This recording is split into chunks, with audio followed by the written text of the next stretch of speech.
নমস্কাৰ, এয়া হৈছে দ্য প্ৰাইম শ্ব' ষ্টুডিঅ'ত মই প্ৰাঞ্জল প্ৰতিম হাজৰিকা। আজিও অব্যাহত আছে মুক্ৰকাণ্ডৰ উত্তেজনা। ৰাইজৰ ৰোষত পৰিল মেঘালয়ৰ মুখ্যমন্ত্ৰী কনৰাড চাংমা।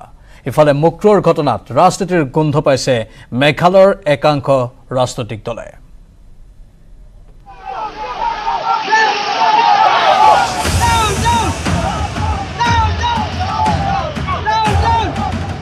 মুক্ৰত ৰাইজৰ ক্ষোভ,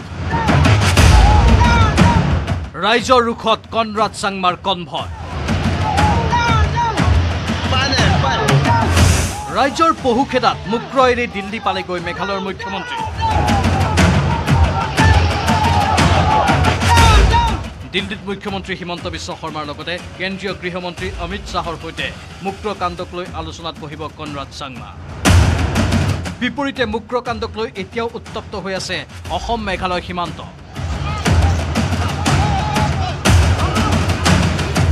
মেঘালয়ক অসমৰ 1 ইঞ্চিও ভূমি এৰি নিদিয়াৰ হুংকাৰ কাৰ্বি পৰিষদৰ মুখ্য কাৰ্যবাহী তুলিৰাম ৰংহাঙৰ।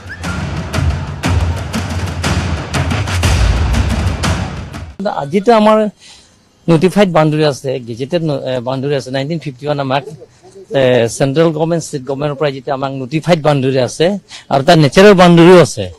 গতিকে সেই মাটি আমাক যিটো নেকি দিয়া আছে সেই চাৰিমতে 1 ইঞ্চিও দিয়া নহ'ব।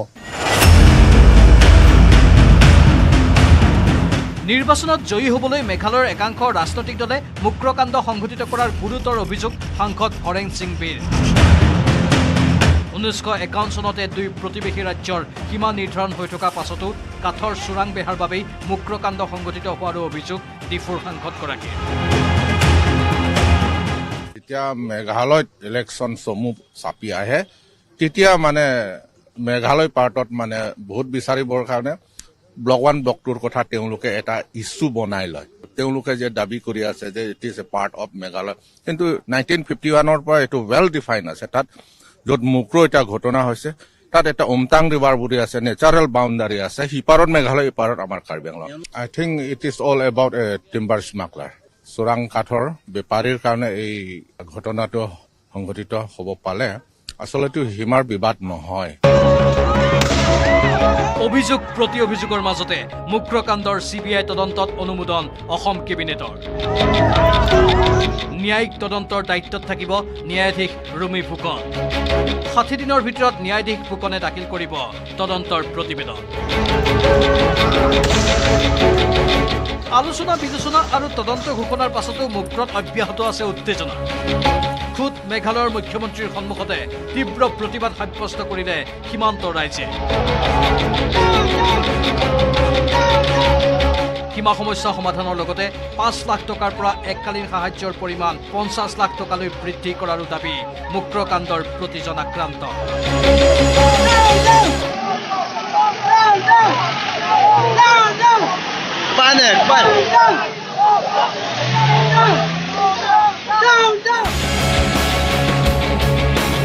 বিপৰীতে মুক্ৰকাণ্ডক লৈ অসম চৰকাৰক কঠোৰ সমালোচনা লুৰিণজ্যোতি গগৈৰ।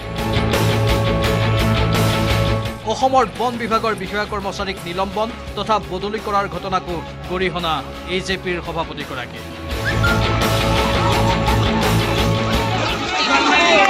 মেঘালয়ৰ মুখ্যমন্ত্ৰীয়ে যেনেকৈ কৈছে ৰাইজৰ কাষত থিয় দিছে, সেইধৰণে কিন্তু অসমৰ মুখ্যমন্ত্ৰীয়ে থিয় দিয়া নাই। তাৰ বিপৰীতে অসমৰ যিসকল আৰক্ষীয়ে, প্ৰশাসনৰ বিষয়াই চোৰাং অবৈধ কাঠৰ ব্যৱসায় বন্ধ কৰিবৰ কাৰণে তেওঁলোকে গৈ এনেকুৱা ধৰণৰ পৰিৱেশ এটা সৃষ্টি হ'ল, তাৰপিছত আকৌ তেওঁলোকৰ ওপৰতে শাস্তিমূলক ব্যৱস্থা গ্ৰহণ কৰিছে। অৰ্থাৎ এই কথাটোৱে আমি প্ৰশ্ন কৰিব খুজিছোঁ মুখ্যমন্ত্ৰীক, তাৰমানে চোৰাং কাঠৰ ব্যৱসায় ৰাজঘৰীয়া পৃষ্ঠপোষকতা আপোনালোকে কৰিছে নেকি? উত্তপ্ত পৰিস্থিতিৰ মাজতে স্বগৃহলৈ অনা হ'ল মুক্ৰকাণ্ডত নিহত গৃহৰক্ষী জোৱান বিদ্যা সিং লেকথিৰ মৃতদেহ। বৈঠলাংচুৰ সমীপৰ কুমৰিপি গাঁৱত শুকুৰবাৰে সম্পন্ন হ'ব গৃহৰক্ষী জোৱানজনৰ অন্ত্যেষ্টিক্ৰিয়া। মুক্ৰকাণ্ডত বিধ্বস্ত হোৱা বিদ্যা সিং লেকথিৰ পৰিয়ালক সাহায্যৰ দাবী স্থানীয় লোকৰ।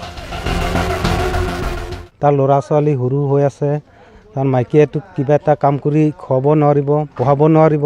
ঠিক তেখেতৰ কাৰণে কিবা এটা চাকৰি ব্যৱস্থা কৰি দিব লাগিব চৰকাৰে। তাৰ পত্নীয়ে এতিয়া 2টা ল'ৰা আছে, এটা হৈছে 4 বছৰ, এটা 1.5 বছৰমান হৈছে ল'ৰা ছোৱালী কেনেকৈ ডাঙৰ দীঘল কৰিব মই চৰকাৰী সেৱা হিমন্ত বিশ্ব শৰ্মাক তেওঁক দিয়ান অনুৰোধ জনাইছোঁ।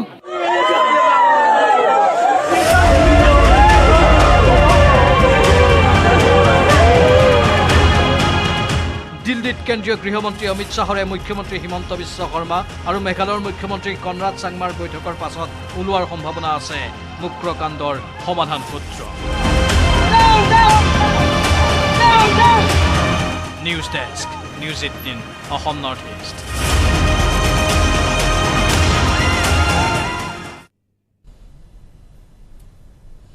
আৰু এই মুহূৰ্তৰ খবৰ আমি আপোনালোকক জনাব বিচাৰিছো শ্বিলঙত আকৌ উত্তপ্ত পৰিস্থিতিৰ সূচনা হৈছে। খবৰ অনুসৰি শ্বিলঙৰ এটা আৰক্ষীৰ ছাউনীৰ ওপৰত আক্ৰমণ কৰিবলৈ একাংশ উদ্যত হৈছে আৰু তাত অগ্নিসংযোগ কৰিবলৈ চেষ্টা চলাইছে। মুঠতে শ্বিলঙত এতিয়া অধিক উত্তেজনাময় পৰিস্থিতিয়ে বিৰাজ কৰিছে। তাত আকৌ পৰ্যটকসকল আবদ্ধ হৈ আছে। অসমৰ বহু পৰ্যটক বৰ্তমান শ্বিলঙত আবদ্ধ হৈ আছে আৰু খবৰ অনুসৰি আমি পুনৰ কৈছো এয়া হৈছে খবৰ অনুসৰি শ্বিলঙত এতিয়া কিছু উত্তপ্ত হৈছে পৰিস্থিতি।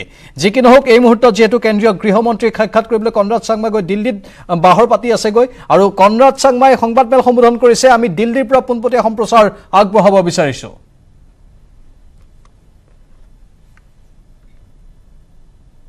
मेरे कैबिनेट कोलीग्स के साथ ऑनरेबल डिप्टी चीफ मिनिस्टर, हमारे होम मिनिस्टर और अलग अलग जो हमारे कैबिनेट मिनिस्टर्स आज जो मेरे साथ आए हैं।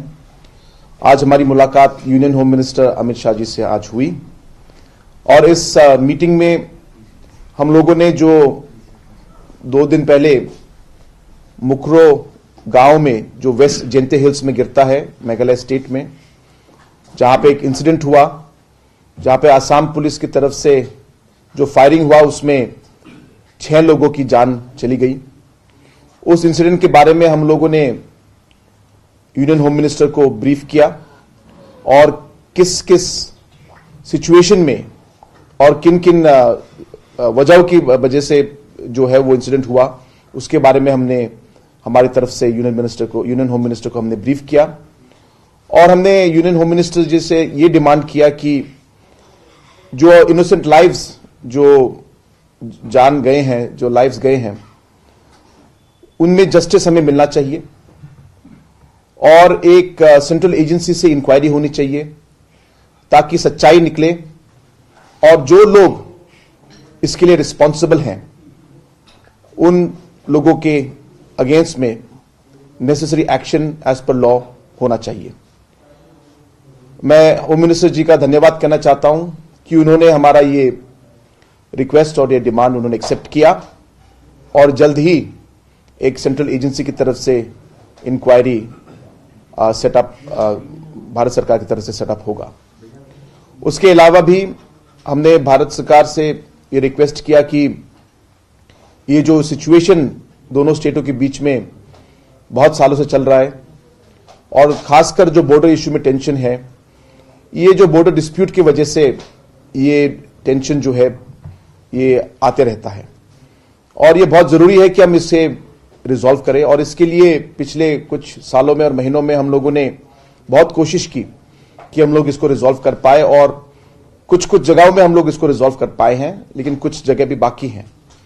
लेकिन इस इंसिडेंट के बाद जो जिस तरीके का जो इसमें इफेक्ट हुआ है, जैसे हमारे जो इनोसेंट लाइव्स जो लॉस हुए हैं, इसकी वजह से एक ट्रस्ट डेफिसिट की तरह एक सिचुएशन आया है। तो इसमें हमारा रिक्वेस्ट यही था भारत सरकार से कि उनका यहां पे एक इंटरवेंशन हो ताकि हम लोग इन बातचीत को और इस ट्रस्ट को हम लोग बढ़ा पाए और इस सिचुएशन का हम लोग एक सोल्यूशन जल्द ही इसको निकाल पाए।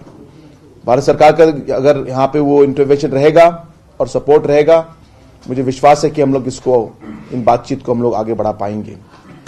इसके अलावा हमारा ये भी रिक्वेस्ट था कि जो बॉर्डर में हमारे जो लोग रहते हैं, यहां पे काफी जगहों में टेंशन होते रहता है, तो इसके लिए अगर भारत सरकार की तरफ से एक इनिशिएटिव लिया जाए जहां पे दोनों स्टेटों के एडमिनिस्ट्रेशंस और गवर्नमेंट्स को बुलाकर कुछ जो स्टेप्स हम लोग ले पाए ताकि वहां पे शांति रहे और उन एरियाज में आगे फिर से ऐसे हादसे न हो और ऐसे इनोसेंट लाइव्स लॉस न हो, इसको सोचते हुए अगर भारत सरकार दोनों स्टेटों के साथ बात करके कुछ सिस्टम अगर बना पाए और कुछ स्टेप्स ले पाए तो मुझे विश्वास है कि हम लोग आगे आने वाले समय में ऐसे अनफॉर्चुनेट इंसिडेंट्स को हम लोग अवॉइड कर पाएंगे।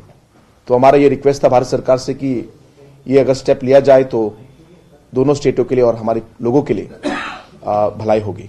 इसके अलावा भी अलग अलग हम लोग ने पॉइंट्स जो स्टेट के लिए, जैसे कि अभी जो एसेंशियल कमोडिटीज हैं उसमें सप्लाई में भी कुछ प्रॉब्लम्स अभी आ रहे हैं, तो हमारी ये रिक्वेस्ट थी भारत सरकार से कि एसेंशियल कमोडिटीज का सप्लाई इफेक्ट नहीं होना चाहिए और जो सारे एसेंशियल कमोडिटीज हमारे लोगों को चाहिए वो हमें मिलने चाहिए और इसके लिए जो भी सपोर्ट चाहिए भारत सरकार से और बाकी स्टेटों से, उसके लिए भी हम लोगों ने भारत सरकार को रिक्वेस्ट किया। इसके अलावा हमारे स्टेट में अलग अलग डिमांड्स थे, जैसे कि हम लोग ने 8 शेड्यूल में गारो और खासी लैंग्वेज इंक्लूड होना चाहिए।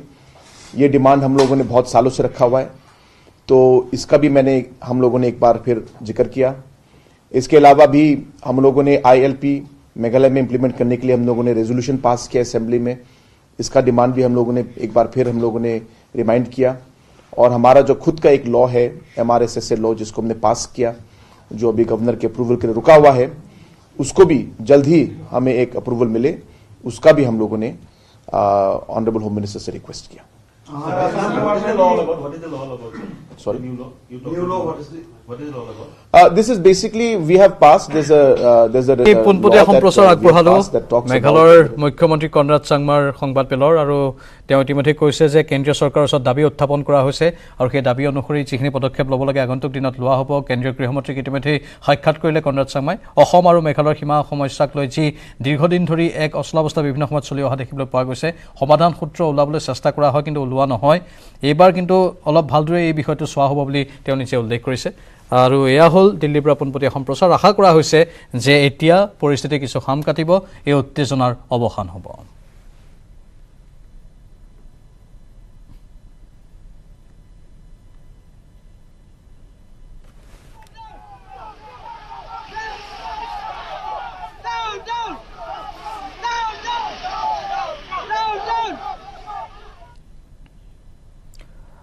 লাচিত বৰফুকনৰ স্মৃতি দিৱস সমগ্ৰ দেশজুৰি পালন কৰা হৈছে। দিল্লীত যি অসম চৰকাৰে প্ৰয়াস চলালে সেই প্ৰয়াসৰ ৰূপ ইতিমধ্যে আপোনালোকে দেখি আছে।